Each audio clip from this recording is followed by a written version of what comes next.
Hi P6, so I know that for literacy we normally do some writing on a Wednesday, but because this piece of writing fits so well with your topic task for today, your afternoon task, I have decided to switch it around, so we will do our writing tomorrow instead, and today is going to be some reading tasks.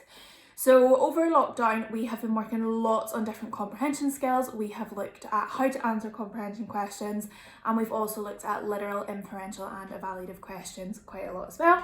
So we're going to just kind of tie that all up today and also make the link between that and some hot skills that we have learned about before in class.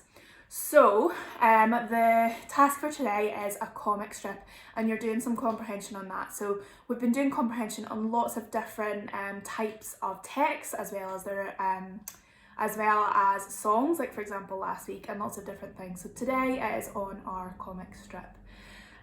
So for our literal, inferential and evaluative, I want you to stop the video now and just talk or write down what a literal and inferential and evaluative question are from your memory. Okay, so our literal questions are, remember that little kind of on the lines, we use that little picture on the lines. So the information's right there in the comic strip for you to just pull out. They're the simplest types of answers, but remember we still need to be using full sentences when we are answering those. It's not just one word answers. What about inferential? So our inferential is between the lines, when we read in between the lines. So the information's not quite as obvious, but we're able to kind of put two and two together from the information in the text to find out the information. And again, we should be using full sentences in our answers, and you can use evidence from the text to back up your opinion. So it's kind of linking your opinion and the text together. And then finally, we've got our evaluative question, and that is something that goes beyond the lines. So that's something where you need to think about the subject of the piece of text, or the comic strip in this case, but then also use your own creativity and your own evaluative skills to come up with something that's kind of beyond what was in the text. It's the most creative and the one that exercises your brain the most. So those are your comprehension questions that I would like you to complete. And then the next activity, we have got some HOTS tasks.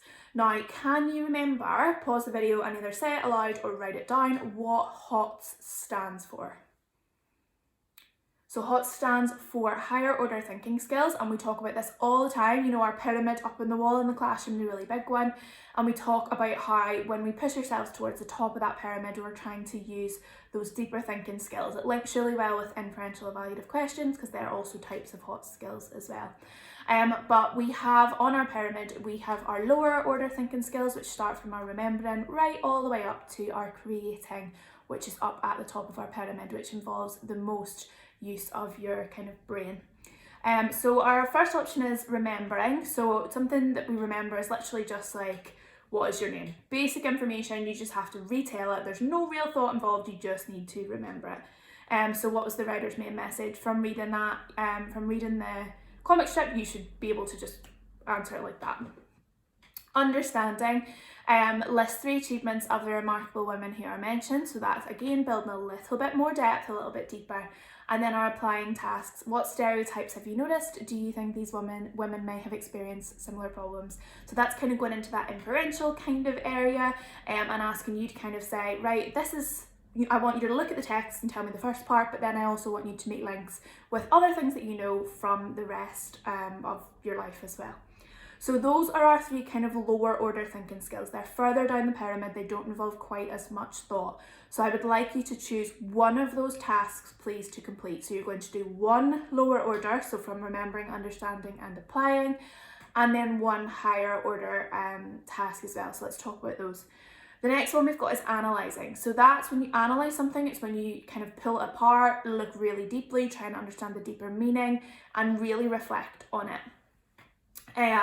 So the task for this one is to draw a Venn diagram. You have done the Venn diagrams before, it's when you've got the circles that are overlapping, but if you're not sure, you could give a wee Google for that one as well. And it compares the 2 remarkable women in the comics. So you're looking at the things that they have like separate, as well as the overlap in the middle would be the things that they have in common. If you wanted to make it even more challenging, you could do like a 3-way Venn diagram and add another inspirational woman in there.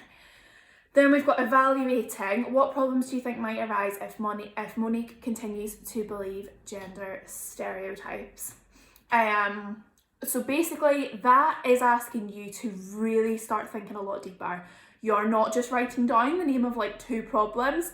That is not fully using that evaluating skill. You're wanting to think carefully about possibly what might happen, and then you're explaining why you think it might happen and what led you to that kind of conclusion. So it's a really kind of in-depth, you should be writing, you know, a good paragraph with lots of reasons and evidence for your thoughts in there. It's not just a 1 or 2 word answer. And then finally, we're looking at our creating activity, which is to design a poster that encourages girls not to let gender stereotypes hold them back. Now, this is not just a poster that is, don't let people gender stereotype you. I want you to think carefully, if you're choosing this task, about how to communicate with girls and women, how to get that message across. Is it as simple as just shouting, don't let gender stereotypes bother you? Or is there more to it than that? Can you think of catchy slogans? Can you bring in some of those persuasive techniques that we learned about this term and last term into that poster? So creating is, you know, the hardest task, so it should really be quite a lot of detail in that poster, not just the picture. So I'm not looking necessarily for the picture, though that can be part of it, part of the message. I want you to have thought really, really carefully about the content and the message of your poster if that is the task that you are choosing. So hopefully you will enjoy just doing that little bit about women's rights and International Women's Day. As we learned about in term 1, gender discrimination doesn't just affect women, it can affect men and any gender as well. But as today is Monday was International Women's Day, that's what we're focusing on for this particular one, is gender discrimination against women.